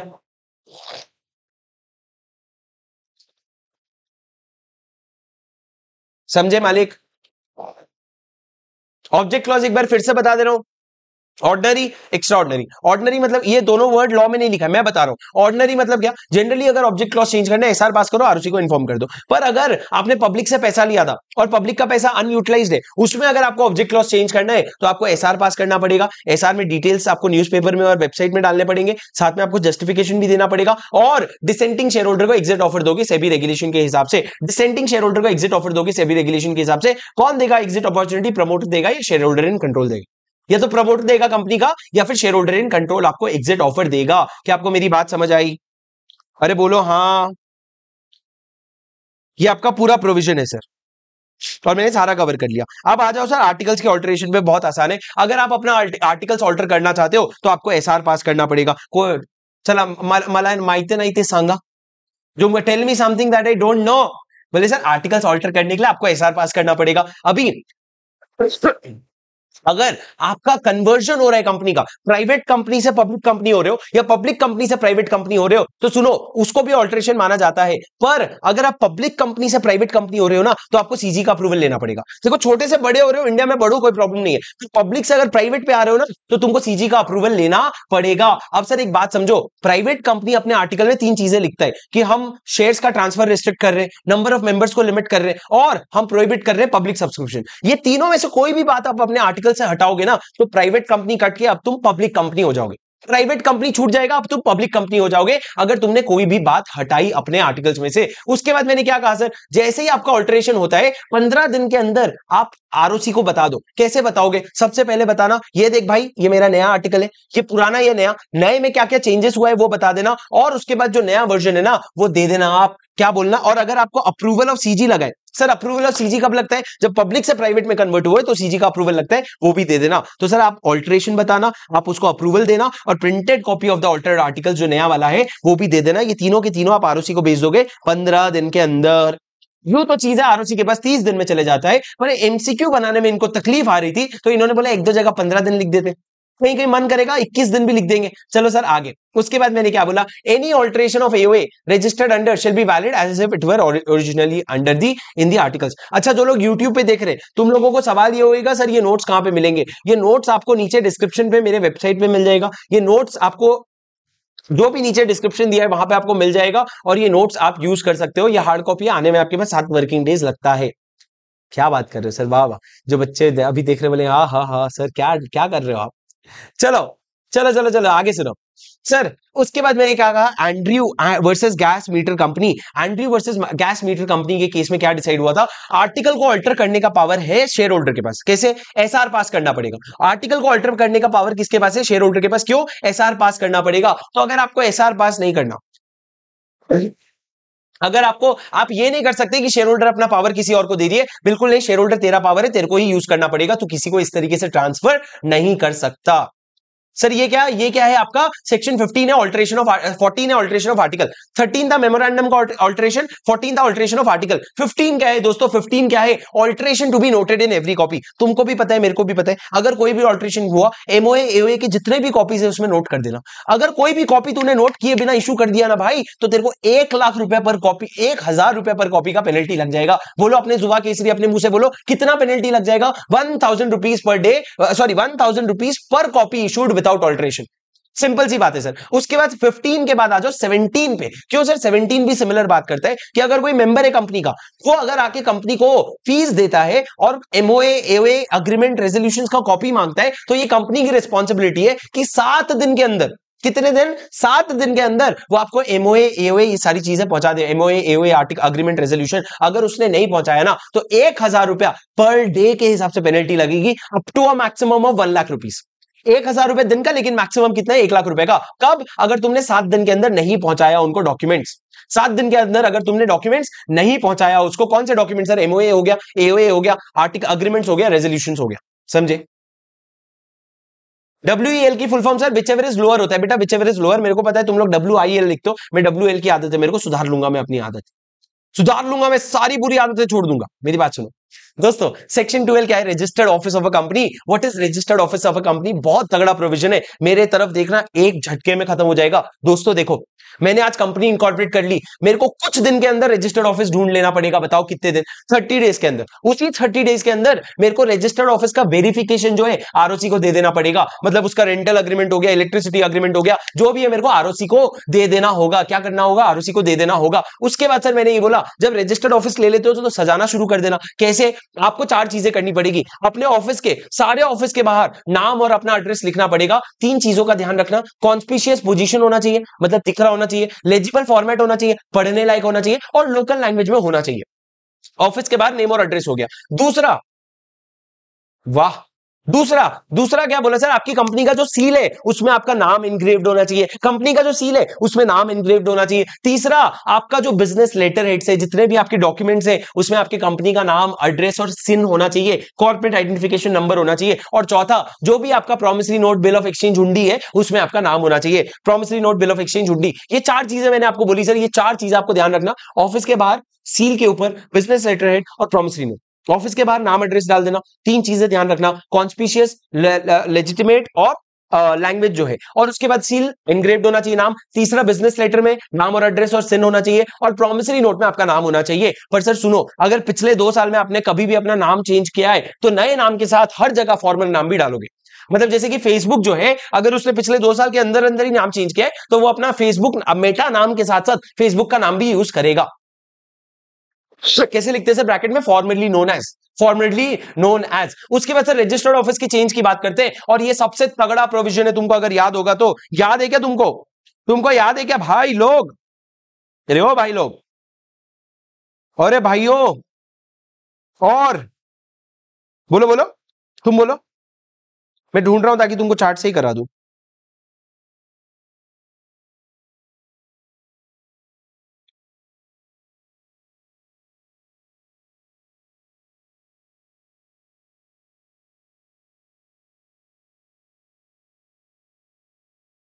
वाह। हाँ जी सर देखो,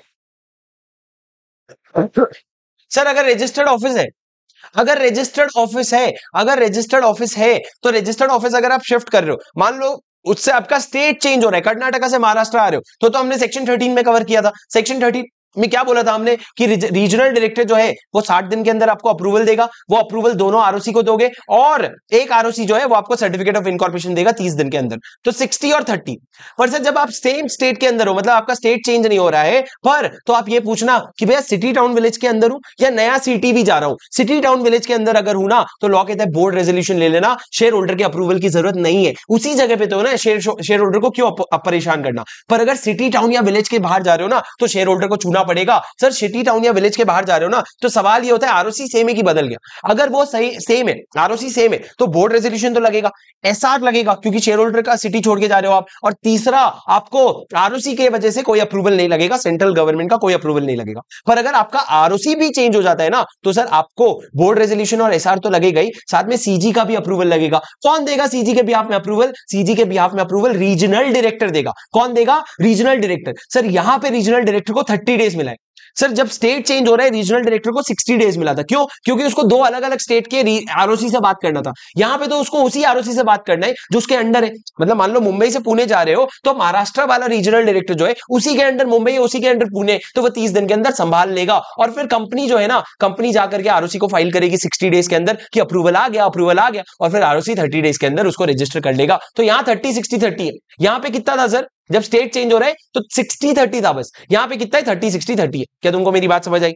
यहां पे मैंने एक और तरीके से लिख रखा है आपके लिए। मान लो बैंड्रा में हुआ सिटी, ये special board resolution, special resolution और सीजी का अप्रूवल। अगर आप with in city town village, same city town village में हो तो आपको देखो बोर्ड रेजोल्यूशन तो भाई हर जगह लगेगा और बात नहीं करेंगे, स्पेशल रेजोल्यूशन नहीं लगेगा। पर अगर सिटी के बाहर जा रहे हो आप तो स्पेशल रेजोल्यूशन लगेगा, पर क्योंकि आरओसी सेम है तो आपको सीजी का अप्रूवल नहीं लगेगा। सर बाहर भी जा रहे हो और आरओसी भी चेंज हो रहा है तो आपको सीजी का अप्रूवल लगेगा, विद इन 30 डेज लेना पड़ेगा। रीजनल डायरेक्टर 30 डेज के अंदर देगा, आरओसी को 60 दिन के अंदर इन्फॉर्म करोगे और आरओसी 30 डेज के अंदर रजिस्टर करेगा। स्टेट के बाहर जा रहे हो तो ये दोनों तो लगेगा ही, साथ में 60 और 30 भी लग जाएगा। ये समरी आपको समझ आया सर? मेरे बुक में भी बना हुआ है, समझे क्या? सर ये लाइन पढ़ो,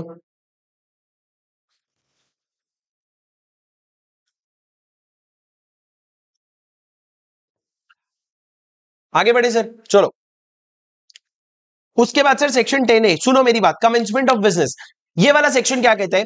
दो चीजें करने से कंपनी को रोका जा रहा है। कंपनी बिजनेस शुरू करना है या अगर पैसे बोरो करने हैं, बिजनेस शुरू करना है या पैसे बोरो करने हैं, दो कंडीशन का ध्यान रखना। सबसे पहला कंडीशन, सुनो सुनो, सबसे पहला कंडीशन क्या है कि तुमको एक डिक्लेरेशन देना पड़ेगा, कंपनी के डायरेक्टर को एक डिक्लेरेशन देना पड़ेगा आरओसी को। क्या डिक्लेरेशन? कि भैया जो सब्सक्राइबर्स टू मेमोरेंडम थे ना, उन्होंने जो पैसा प्रॉमिस किया था उन्होंने वो पैसा पे कर दिया है। The subscribers have paid the value of shares that they had agreed to taken. ये डिक्लेरेशन कौन दे रहा है? डायरेक्टर दे रहा है। कितने दिन के अंदर? जिस दिन आपकी कंपनी इनकॉर्पोरेट हुई ना उसके 180 डेज के अंदर आपको ये डिक्लेरेशन देना पड़ेगा आरओसी को।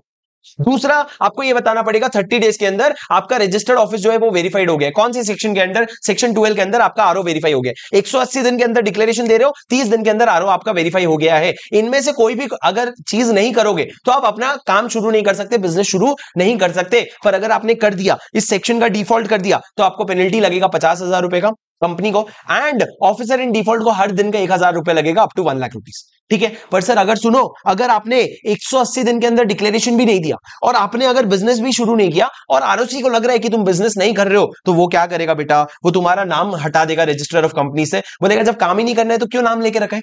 या तो काम करो तभी ना नाम लेके रखोगे। तो लॉ ने बोला कि अगर आप बिजनेस डिक्लेरेशन नहीं देते हो और आरओसी को लगता है तुम बिजनेस भी नहीं कर रहे हो ना, वो काट देगा नाम, काट देगा तुम्हारा नाम आरओसी में से। अब सर उसके बाद एक बात सुनो, अगर आप डिक्लेरेशन दे रहे हो तो आपके डिक्लेरेशन पे कैसे भरोसा करेंगे? तो लॉ ने बोला जब डायरेक्टर डिक्लेरेशन देता है ना, उसके साथ आपको एक सर्टिफिकेट लगाना पड़ेगा। वो कौन देगा सर्टिफिकेट? सीए देगा या सीएस देगा या कॉस्ट अकाउंटेंट इन प्रैक्टिस देगा, पर वो सर्टिफिकेट वेरीफाई करके देगा। जो डायरेक्टर का डिक्लेरेशन है उसको वेरीफाई करवाना पड़ेगा। और सुनो सर, और अगर एक कंपनी है जो कुछ ऐसे ऑब्जेक्ट, ये पढ़ो ये वाला line, If a company pursuing objects requiring registration of any sectoral regulator, then the registration or approval shall be obtained and attached to the declaration. मतलब सर मान लो आप बैंकिंग का काम कर रहे हो, आपको अगर आरबीआई का अप्रूवल लेने की जरूरत है, कोई रजिस्ट्रेशन लेने की जरूरत है, तो जो 180 दिन के अंदर आप डिक्लेरेशन दे रहे हो ना, उसके साथ साथ आप ये भी अटैच करोगे। 180 दिन के अंदर जो डिक्लेरेशन दे रहे हो आप उसके साथ ये भी अटैच करोगे जो अप्रूवल आपको आया है बैंकिंग का। सर बहुत आसान सेक्शन है, दो चीजें मत करना, बिजनेस शुरू मत करना, लोन मत लेना जब तक 180 दिन के अंदर डिक्लेरेशन नहीं दे देते कि हाँ भैया जो पैसे हमने मांगे थे वो आ गया है, और दूसरा जब तक रजिस्टर्ड ऑफिस का वेरिफिकेशन नहीं हो जाता। क्या तुमको समझा? हाँ सर, आगे बढ़ते। सर सेक्शन 16 क्या है? Rectification of the name of a company. Rectification of a name of a company मतलब क्या? तुम्हारा नाम सुधारना। सुनो क्या हुआ है, अगर गलती से या अनजाने में या जाने में, इफ विथ थ्रू एडवर्टेंस, इन एडवर्टेंस और अदरवाइज, क्या लिखा है? इफ थ्रू इन एडवर्टेंस और अदरवाइज, क्या हो रखा है, एक कंपनी ने अपना नाम अपने आप को उस नाम से रजिस्टर करवा लिया जो किसी एग्जिस्टिंग कंपनी के नाम से आइडेंटिकल है, और ऐसा सेंट्रल गवर्नमेंट को खुद से पता चलता है, सुओ मोटू, किसी को कुछ नहीं बोला, मैं बोल रहा हूं सुओ मोटू, मतलब खुद से पता चलता है, in the opinion of central government the name of a company is identical to the name of an existing company, then what will happen? Central government will direct the company to change its name, and then the company will have to change its name within 3 months by way of passing an ordinary resolution. OR पास करके अपना नाम change कर लेना। ये तो कब? जब CG को खुद से लगा। दूसरे केस में क्या होता है, अगर मान लो मैंने अपनी कंपनी बना ली टोमेटो लिमिटेड, और जोमेटो लिमिटेड जो है, जो इस ट्रेडमार्क का रजिस्टर्ड प्रोप्राइटर है, वो अगर जाके सीजी को एप्लीकेशन करेगा कि मेरा नाम जो है वो आइडेंटिकल है या क्लोजली रिजेंबल करता है, तो सेंट्रल गवर्नमेंट उस एप्लीकेशन के बेसिस पे मेरे को ऑर्डर पास करेगा कि 3 महीने के अंदर ओआर पास करके नाम चेंज कर दे। पर सर ये जो एप्लीकेशन जोमेटो जाके दे रहा है ना, बहुत स्ट्रिक्ट कंडीशन है कि आपको 3 साल के अंदर एप्लीकेशन देना पड़ेगा। मतलब मैंने जब टोमेटो बनाया तो जोमेटो को उसके 3 साल के अंदर जाकर के एप्लीकेशन देना पड़ेगा, उसके बाद उसका एप्लीकेशन वैलिड नहीं रहेगा, चाहे नेम सेम क्यों ना हो, चाहे नेम सेम क्यों ना हो। तो लॉ ने क्या बोला, ये ऑन एन एप्लीकेशन कौन दे रहा है भाई? Registered proprietor of a trademark with in 3 years of incorporation that the name is identical with or too nearly resembles in the opinion of the CG, then in that case CG may direct the company to change its name, और company 3 महीने के अंदर change करेगा। अब sir सुनो, जब भी आपको नाम चेंज करने के लिए बोला गया है, आप नाम चेंज करके 15 दिन के अंदर आरओसी को बता देना, ताकि आपको आरओसी एक नया सीओआई दे देगा।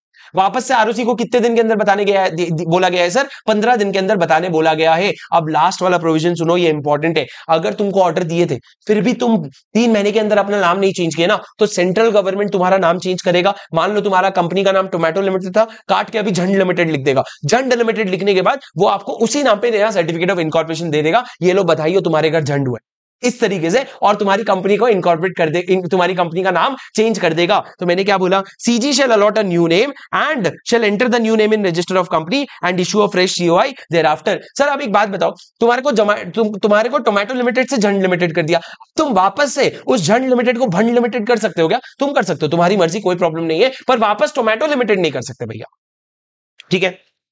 Provided that nothing here shall prevent a company from subsequently changing its name. उसके बाद फिर से नाम चेंज करने से तुमको कोई नहीं रोक रहा है।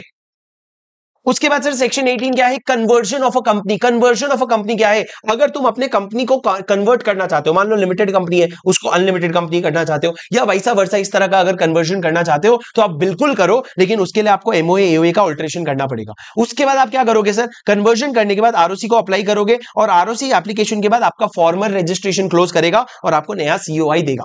मतलब सर आप एमओए एओए ऑल्टर कर रहे हो, आरओसी को अप्लाई कर रहे हो, सीओआई मिल रहा है आपको, और जब आपका कन्वर्जन हो जाता है ना, तो सुनना, जिस दिन आपका कन्वर्जन हुआ उसके पहले का आपका डीएलओआर, डेट लाइबिलिटी ऑब्लिगेशंस और कॉन्ट्रैक्ट्स, डीएलओसी, डेट लाइबिलिटी ऑब्लिगेशंस और कॉन्ट्रैक्ट, ये सारे अफेक्ट नहीं होंगे, ये सारे जैसे थे वैसे के वैसे ही रहेंगे, वैसे के वैसे ही रहेंगे। क्या लिखा है? The registration of a company shall not affect debt liability obligation और contracts of the company and such debt liability obligation और contract may be enforced as if the registration has not been made.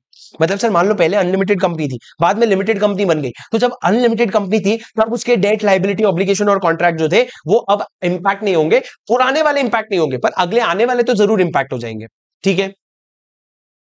चलो sir, उसके बाद बहुत simple है sir, section 19। Section 19 क्या कहता है? अगर एक सब्सिडरी कंपनी, एक होल्डिंग कंपनी और एक सब्सिडरी कंपनी है, तो लॉ ये कहता है सब्सिडरी कंपनी तू ना होल्डिंग कंपनी के शेयर्स मत होल्ड करना, होल्डिंग कंपनी तू ना सब्सिडरी कंपनी को शेयर्स अलॉट मत करना। अगर तूने अलॉट कर दिया ना, तो ये अलॉटमेंट वॉइड है।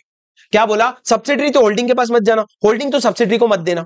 सब्सिडरी तो होल्डिंग का मत लेना, होल्डिंग तो सब्सिडरी को मत देना, शेयर्स। और अगर तुमने दे दिया तो वॉइड हो जाते हैं, अगर तुमने दे दिया तो वॉइड हो जाता है, ये बहुत इंपॉर्टेंट है। उसके बाद मेरी बात सुनो सर, 3 एक्सेप्शन है इस चीज के, इस चीज के 3 एक्सेप्शन है। पहला, तुम लीगल रिप्रेजेंटेटिव अगर हो और लीगल रिप्रेजेंटेटिव के बिहाफ पे तुम शेयर होल्ड कर रहे हो। दूसरा, अगर तुम ट्रस्टी कैपेसिटी में अगर शेयर होल्ड कर रहे हो। तीसरा, आप पहले शेयर होल्डर थे और बाद में सब्सिडरी बन गए तो वो भी चलता है, बिफोर शेयर होल्डर बाद में लेटर ऑन सब्सिडरी। तो पहला क्या sir, where subsidiary company holds as a legal representative of a deceased member, कोई मर गया उसका शेयर होल्ड करते हो। दूसरा, एज अ ट्रस्टी होल्ड करते हो। या तीसरा, आप शेयर होल्डर थे even before you became a subsidiary. पर सर एक बात याद रखना, ये तीन एक्सेप्शन है जहां पे सब्सिडरी कंपनी अपने होल्डिंग कंपनी का पकड़ सकती है शेयर्स। लेकिन अगर सब्सिडरी कंपनी होल्डिंग कंपनी का शेयर्स होल्ड कर रही है, सुनना, ये 2 केस में आपके पास फिर भी वोटिंग राइट्स होगा, पर ये 3rd केस में आप जो हो वोट नहीं कर सकते, आप कंपनी के मीटिंग में जाके वोट नहीं कर सकते। बहुत गंदे लोग आ रखे हैं मेरी क्लास में, बहुत गंदे लोग आ रखे हैं। वो तुम लोग बहुत ज्यादा अंडरस्टूड अंडरस्टूड कर रहे हो, बहुत गंदे लोग आ रखे हैं। सुनो,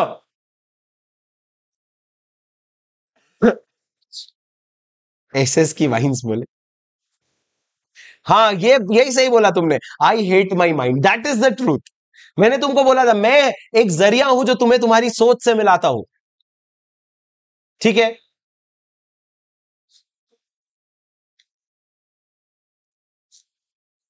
सर घर के बाहर निकालने वाले। सुनो मेरी बात, तुम लोग बहुत गंदे लोग हो, तुम लोग बहुत बिगड़े हुए लोग हो, तुम लोग अपनी उम्र से 6 साल आगे चल रहे हो। सुनो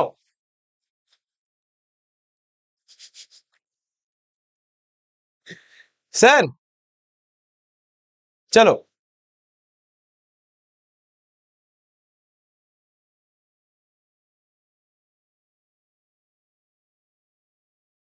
चलो चलो दोस्तों, बस खत्म करते हैं, मेरी बात सुनो।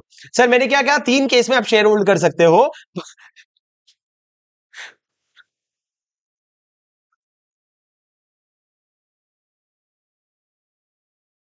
सर सुनो, मैंने क्या बोला, यही बातें तो बाद में याद आएगी। सुनो मेरी बात, मैंने क्या बोला आपको, ये जो राइट टू वोट होता है ना, राइट टू वोट होता है ना, वो 2 केस में मिलता है, लीगल रिप्रेजेंटेटिव और ट्रस्टी के केस में मिलता है, और कोई केस में आपको राइट टू वोट नहीं मिलता है। उसके बाद सर ये सेकंड वाला पॉइंट काट दो, और मैंने आपको एक पॉइंट समझाया था, ये पॉइंट पूरा हमने क्लास में कवर किया था, आपको कुछ नहीं समझ रहे, आपको बस इतना समझ रहे कि आप अगर लीगल रिप्रेजेंटेटिव या ट्रस्टी की कैपेसिटी में शेयर होल्ड कर रहे हो, आप बिंदास जाके मीटिंग में होल्ड वोट कर सकते हो। पर अगर आप पहले शेयर होल्डर थे, बाद में आप सब्सिडरी बन गए, तो जाके आप वोट नहीं कर सकते। सर एक बात बताओ, मैं ये तीनों में से कोई भी केस में शेयर होल्डिंग कर रखा हूं, ये तीनों में से कोई भी शेयर होल्डिंग केस में शेयर होल्डिंग कर रखा हूं, तो कंपनी 1:1 का बोनस इशू करती है, तो मेरे को भी मिलेगा क्या? मैं सब्सिडरी हूं, मैं होल्डिंग का शेयर होल्ड करता हूं, क्यों? क्योंकि ये तीनों कंडीशन में से कोई एक कंडीशन मीट हो रहा है, तो होल्डिंग कंपनी 1:1 का बोनस दे रही है, मेरे को मिलेगा क्या? The answer is yes, absolutely मिलेगा। Sir section 20 service of document, service of document क्या है? अगर आप कोई भी डॉक्यूमेंट कंपनी को देना चाहते हो, तो आप उसको sir registered post, speed post, courier, registered office में छोड़ करके या इलेक्ट्रॉनिक मोड से भेज सकते हो। क्या 5 तरीका है sir? Registered post, speed post, courier, living it at its RO और बाकी चीजें। पर अगर कंपनी कोई नोटिस दे रही है रजिस्ट्रार को या किसी मेंबर को, तो उनके पास भी वैसा ही सिमिलर मोड होता है, रजिस्टर्ड पोस्ट हो गया, स्पीड पोस्ट हो गया, कुरियर हो गया, डिलीवर हो गया, और ये सारी चीजें हो गई। पर सर एक बात याद रखना, ये मोड ऑफ डिलीवरी है। अगर आप मेंबर को आप मेंबर को बोले कि मैं रजिस्टर्ड पोस्ट से भेजूंगा, मेंबर ने बोला नहीं रजिस्टर्ड पोस्ट से बहुत धीरे आएगा, आप मेरे को स्पीड पोस्ट से भेजो, तो आप मेंबर से एक्स्ट्रा 100 रुपए ले सकते हो और आप उनको स्पीड पोस्ट से भेज सकते हो। पर अगर मेंबर का जो रजिस्टर्ड एड्रेस है वो था कानपुर का था, और अब वो बोल रहे हैं भाई रायपुर भेज दे, तो वो आप नहीं कर सकते, आपको रजिस्टर्ड एड्रेस पे ही भेजना पड़ेगा। पर आप मोड चेंज कर सकते हो एक्स्ट्रा पैसे लेकर के, ठीक है। उसके बाद सर निधि कंपनी के लिए एक एक्सेप्शन दिया है कि हर कंपनी जो है ना, सारी चीजें नोटिस वगैरह जो है सारे मेंबर्स को भेजती है,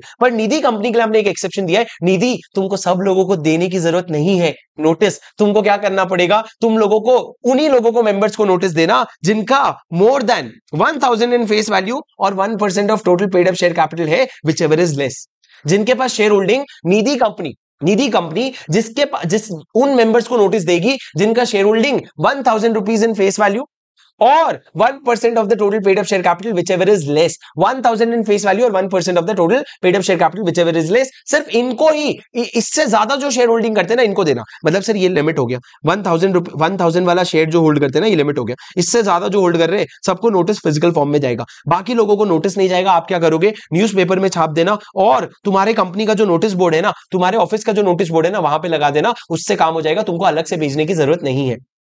सर इलेक्ट्रॉनिक मतलब देना, इलेक्ट्रॉनिक मोड से देने का मतलब क्या होता है, इलेक्ट्रॉनिक मोड से देने का मतलब दो ही होता है, फैक्स और ईमेल, बस इतना याद रखो, फैक्स भेजना या ईमेल भेजना इलेक्ट्रॉनिक मोड होता है। लास्ट वाला पॉइंट इंपॉर्टेंट है सर, सुनना, अगर कंपनी अपने मेंबर को नोटिस भेज रही है, किस चीज का नोटिस भेज रही है, मीटिंग का नोटिस भेज रही है, और वो भी कैसे भेज रही है, पोस्ट से भेज रही है। कैसे भेज रही है, पोस्ट से भेज रही है। एक काम करो, आपके नोट्स में यहाँ पे पहले एक डब्बा बना लो और ये डब्बे के बाजू में लिख लो पोस्ट। अगर आपके पास अगले, आप अगर 3-4 साल बाद ये वीडियो देख रहे हो या 3-4 महीने बाद देख रहे हो, कोई अमेंडेड आपके पास नोट्स आया होगा तो उसमें लिखा होगा ऑलरेडी, यहाँ पे शुरू में लिख लो पोस्ट। तो सर अगर आप कंपनी अपने मेंबर्स को नोटिस भेज रही है पोस्ट से, और पोस्ट से नोटिस अगर भेज रहे हो ना, तो लॉ ने बोला उसका डीम्ड डिलीवरी मान लिया जाएगा within 48 hours of the dispatch thereof. जिस दिन आपने भेजा उसके 48 आवर्स के अंदर डीम्ड डिलीवरी मान लिया जाएगा, अगर वो एक मीटिंग का नोटिस है। उसके अलावा कोई भी अगर नोटिस है ना, तो उसको ऑर्डिनरी कोर्स ऑफ पोस्ट में जब भी डिलीवर होता है तब डिलीवर माना जाएगा, जब भी ऑर्डिनरी कोर्स ऑफ पोस्ट में डिलीवर होता है। पर अगर नोटिस का मीटिंग है ना, सॉरी मीटिंग का नोटिस है ना, तो 48 आवर्स में उसको क्या मान लिया जाएगा, डिलीवर्ड मान लिया जाएगा। सर सेक्शन 21 क्या कहता है, ऑथेंटिकेशन। कोई भी डॉक्यूमेंट या कॉन्ट्रैक्ट को ऑथेंटिकेट करना है तो कौन करेगा सर, कंपनी का वो की मैनेजरल पर्सन या वो ऑफिसर या एम्प्लॉय जिसको बोर्ड ने ऑथराइज किया है, वो साइन करके ऑथेंटिकेट कर सकते हैं। मतलब सर एक कॉन्ट्रैक्ट एंटर कर रहे हैं तो कौन कॉन्ट्रैक्ट एंटर कर रहे हैं, उसको सिर्फ कॉन्ट्रैक्ट एंटर कौन कर सकता है, अगर बोर्ड ने किसी को ऑथराइज किया कि एमपी ऑफिसर या एम्प्लॉय, तो उसके साइन पे उसको ऑथेंटिक मान लिया जाएगा। और सर एग्जीक्यूशन की अगर बात करें,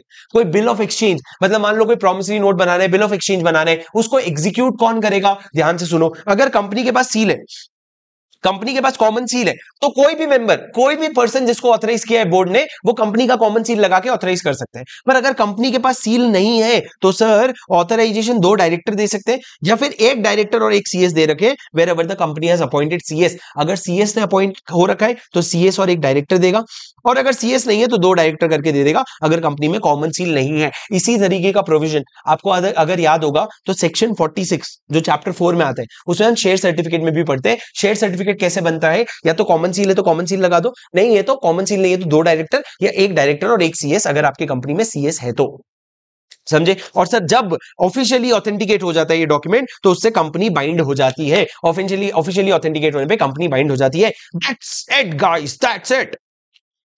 सर वीडियो को लाइक जरूर कर देना प्लीज, अगर तुमको पसंद आया तो जरूर लाइक कर देना, और कमेंट में बता देना आप लोगों को कैसा लगा, because your appreciation is my motivation guys. Honestly जरूर मेरे को कमेंट में बताओ कैसा लगा तुम लोगों को समझ आया कि नहीं आया। और दोस्तों अपने दोस्तों तक जरूर पहुंचा देना, अपने दोस्तों तक जरूर पहुंचा देना। चलो guys, I hope you enjoyed the session. ठीक है, it was a quick flashback of such long classes. Very good. Chalo guys, all right. Take care. Have a very good day. I will see you all soon for the next